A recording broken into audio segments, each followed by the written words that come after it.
Good morning everyone, it's Chandrakala here. So in last class we have discussed about specific resistance, which is also known as resistivity, and we have seen that specific resistance is the characteristic property of the material. As soon as we will change the material, then automatically the value of resistivity will change and it will have a constant value, as we are having a constant value of density for materials. So that is the resistivity or specific resistance. And now we will see factors affecting specific resistance or resistivity. So first of all, our first point is, as we have already mentioned, that specific resistance or resistivity is the characteristic property of material. As soon as the material will change, and it is constant for a particular material, as soon as the material will change, then the value of resistivity will be automatically changed. Okay, and we know that for metals the resistivity will be very low because the metals are good conductor of electricity, so their resistance will be very less, and hence the resistivity will also be very less. So for metals and alloys, see, alloys are, we know what are alloys, that means they are made up of two or more metals or metal and non-metals. So actually the resistance or the resistivity or conductance of alloys depend on its mixture, that means its ingredients. But basically still we think that, we consider that the most of the alloys which we used for making the electrical devices, they will have low resistivity, because they have low value of resistance, so their resistivity will also be low, which is of almost equal to 10 raised to power minus 8, and unit we have discussed in the last class, that is ohm meter. Unit of resistivity will be ohm meter. And the next thing is for semiconductors, we know that conductors, semiconductors and insulators. So for semiconductors it is actually low. Here it is very low, that means very less amount of resistivity is there, and this is low, and which is almost equal to 10 raised to power minus 5 ohm meter. Similarly, the next one is insulators. They have a high resistivity and hence they offer a very high resistance, which is almost equal to 10 raised to power 13 ohm meter. See, both these are in negative and this is positive. That means insulators can conduct a very less amount of current, that also if we will increase the amount of temperature. Okay, so first of all, the resistivity is the characteristic property of that particular material. And second point is obviously temperature, because here we cannot work without temperature. And same thing is there. If temperature will increase, then the specific resistivity or specific resistance will also increase. But it is only for metals. Okay, we will discuss it. And before that we will write one more thing, that is, with increase in the temperature, specific resistance or resistivity decreases for semiconductors. Okay, so why it is so? For metals, with increase in the temperature, resistivity increases, but for semiconductors, with increase in the temperature, the resistivity decreases. The reason is, in metals there are more number of free electrons, So if there will be more number of free electrons, as soon as you will increase the temperature, then its kinetic energy will increase, and hence the number of collisions will increase. Right now we have discussed this point. Number of collisions will increase, because of which the resistance will increase as well as the resistivity will increase. That means for metals, that means for conductors we are talking. So for conductors, with increase in the temperature, resistivity or resistance both increases. The reason is because the conductors have more number of free electrons.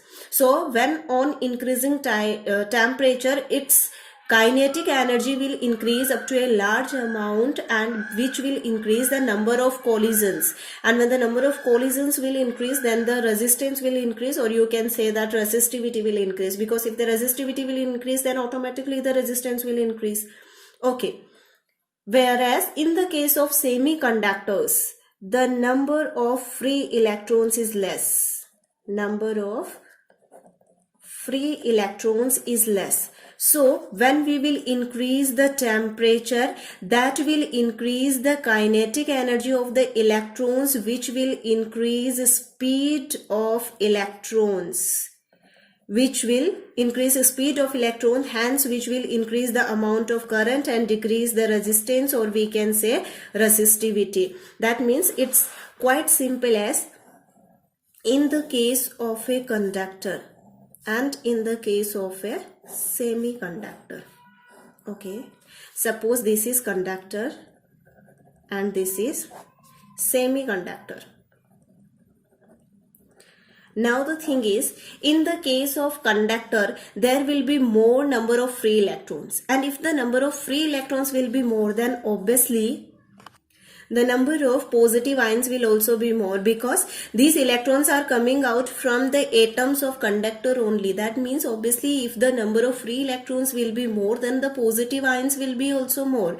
So if here the temperature and hence the kinetic energy of an electron will increase, then it will, in the case as instead of moving in a straight line or almost a straight line, they will start moving in any direction, which will increase the number of collisions. It is same as when the bell rings and all the students are allowed to pass through a narrow gate. That means we are having one door only, a narrow door, and if all the students of the school will allow to pass through that single narrow door, then what will happen? Number of collisions will increase or not?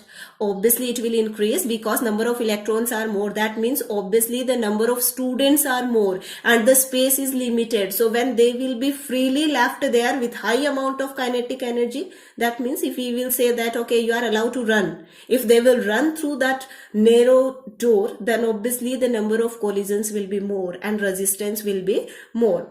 Similarly, in the case of a semiconductor, the number of electrons is less. So if the number of electrons are less, then the number of positively charged ions will be also less, because these electrons are coming out from these atoms. So if this will be less, then the positive ions will also be less. Now in this case, if we will increase the temperature and hence the kinetic energy of the electron, then this will increase the speed of the electron. Okay, and that means it will move very fast, which will actually decrease the resistance, or we can say resistivity. It is same as we are not leaving all the students together. We do not allow all the students together to move through a narrow door. This time we are allowing only 10 students at a particular time. We are telling to 10 students, okay, you can run from here to the particular place, that means to ground. You can run from here. So 10 students can run very easily. So that's why here in the case of semiconductors, on increasing the temperature, the collisions will be less, because the number of free electrons are less. So it will decrease its resistivity. Whereas in the case of conductors, there are a large number of free electrons, and if we will allow them to run with a very high speed, then they will collide with each other, or we can say disturbance will be much more. So here the resistivity increases. And we are not talking about insulators, because insulators conduct a negligible amount of current. That means its resistance always remains very high only. We can reduce it up to a limit when we will increase its temperature, but that amount of current is negligible, so we are not making any use of insulators. So we are not discussing that here. Okay, and now our next topic is conductivity. In that class we have discussed about resistance, conductance, resistivity and conductivity. So conductivity is denoted by sigma, and obviously as we know that resistance is reciprocal of conductance, similarly resistivity, sigma is reciprocal of rho, that is resistivity. Conductivity is reciprocal of resistivity, or in other words we can say conductivity is equal to 1 upon rho. Same things are here as we already discussed in resistance and conductance.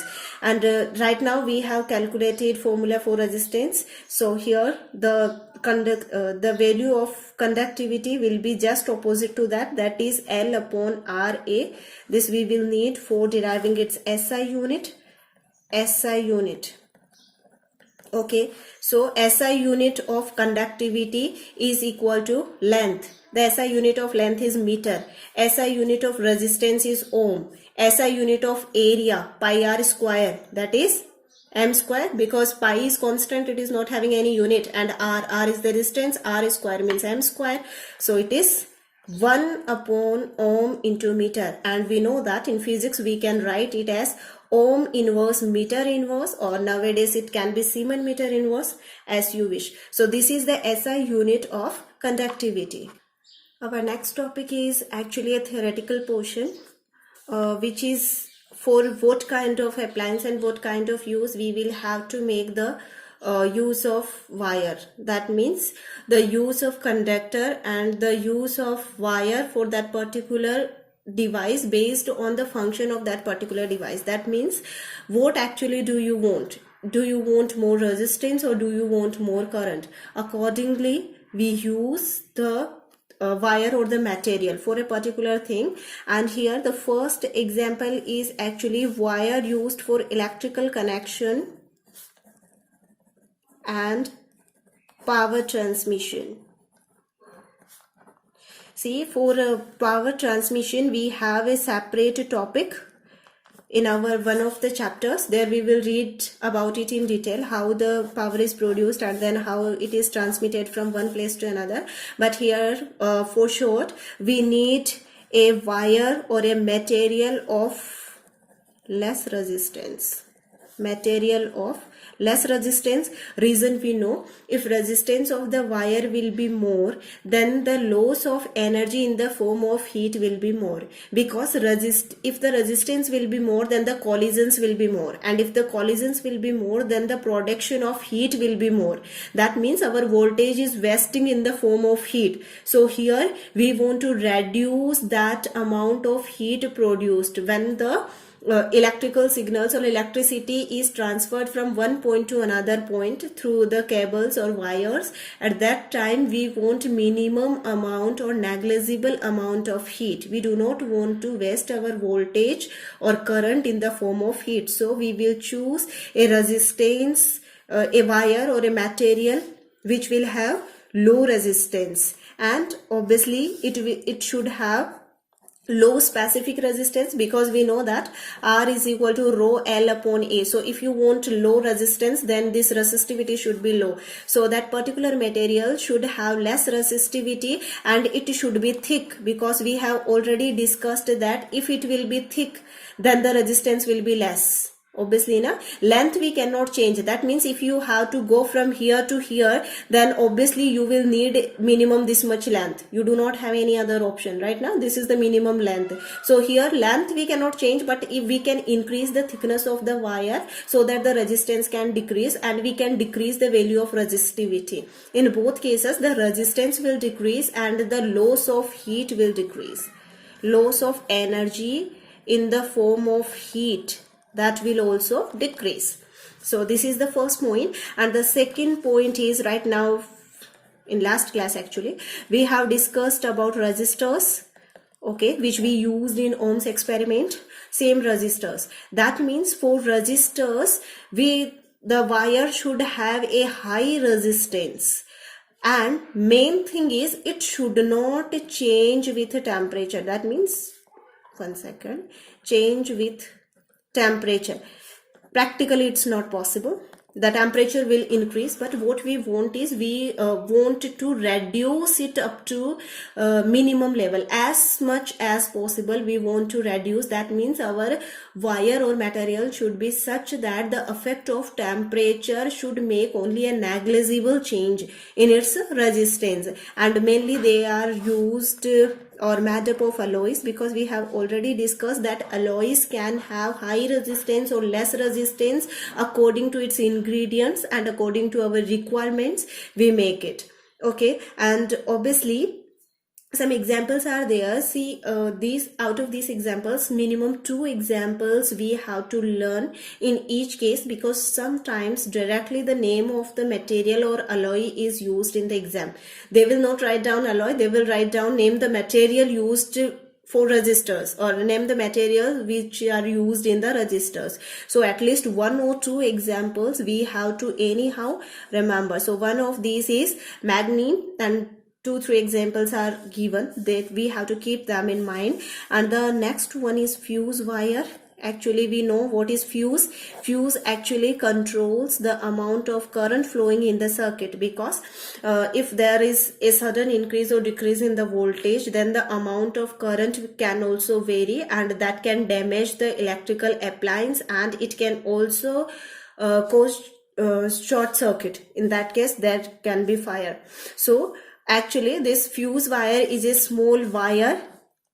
It is connected in the circuit, and when the amount of current will increase, then this fuse wire should melt, and when this fuse wire will melt, then this circuit will become incomplete. That means this is one terminal, this is another terminal, we have connected here one wire, this is fuse wire.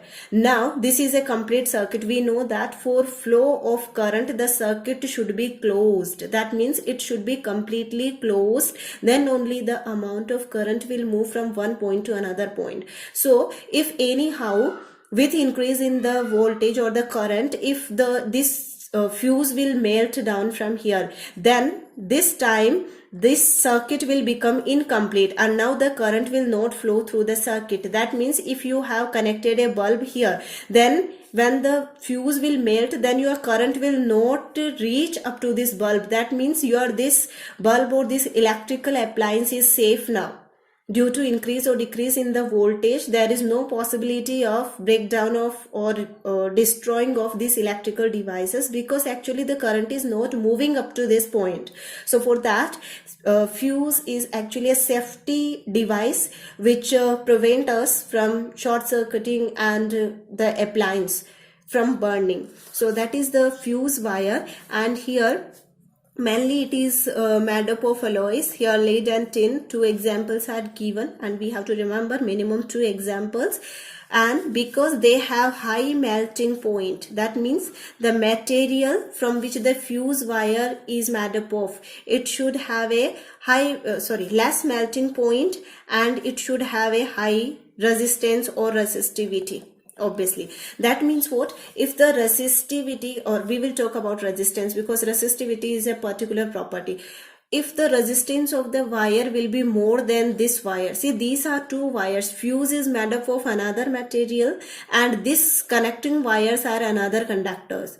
So if the resistance of this fuse will be more, then when the current will pass through it, when high amount of current will pass through, then its resistance will increase, and obviously that will increase the temperature of this fuse, and it should have a low melting point, that such that it should melt and break down at that particular temperature. If it will have a high melting point, then it will not melt, it will not break down for a long time, and the current will be reaching to the electrical device. That means the current will have already reached at the electrical device, and the burning of particular device will take place. That means it should have a high resistance, which is possible only obviously if it will have high resistivity, and it should have a low melting point.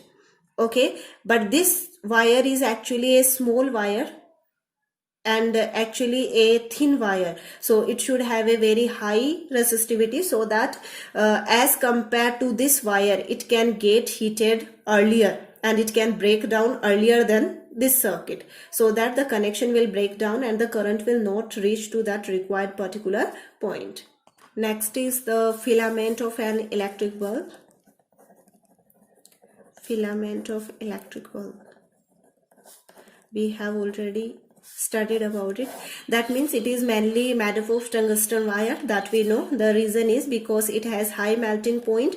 When the bulb will glow for some time, after some time it will become hot, so its filament should have a high melting point so that it should not break down on increasing the temperature. That means obviously if it will work for some time, some amount of heat will be produced here, so it should have tolerance for that particular temperature and heat, and it should not break down, so it should have a high melting point. And the next point is heating element of heating devices.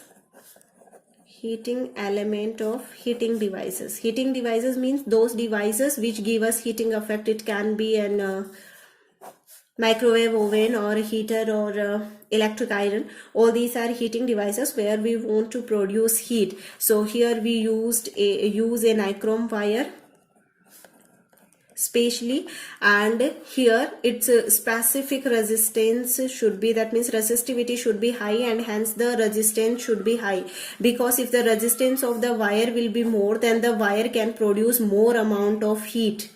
Okay, and here since we are using it as a heating device, that means we want more amount of heat. For example, if an electric heater is working, in that condition what we want, actually we want heat energy. So electrical heater is converting electrical energy into heat energy, so here we want to produce more amount of heat. So obviously we need a high resistance so that most of the electrical energy can be converted into heat energy, so it should have a high resistance. Our next topic is superconductors. As the name is indicating, it is superconductor. Okay, so that means those materials whose resistance can be negligible. See, here we cannot say zero, because as we have discussed in first class itself, as we cannot reduce the friction up to zero, we can reduce up to a limit. Similarly, resistance cannot be zero, it can be reduced up to a particular limit. So if we will decrease the temperature, then the resistance will decrease. That means at very low temperature, here one word is there, and that is absolute zero. We have studied about it in class 9th. Absolute zero means 0 Kelvin, which is actually also minus 273 degrees Celsius. So at that much low temperature, the resistance of the wire or the resistance of the material will become very low. So the resistance will be negligible. Hence, if the resistance is equal to almost 0, then the conductance will become infinite, obviously.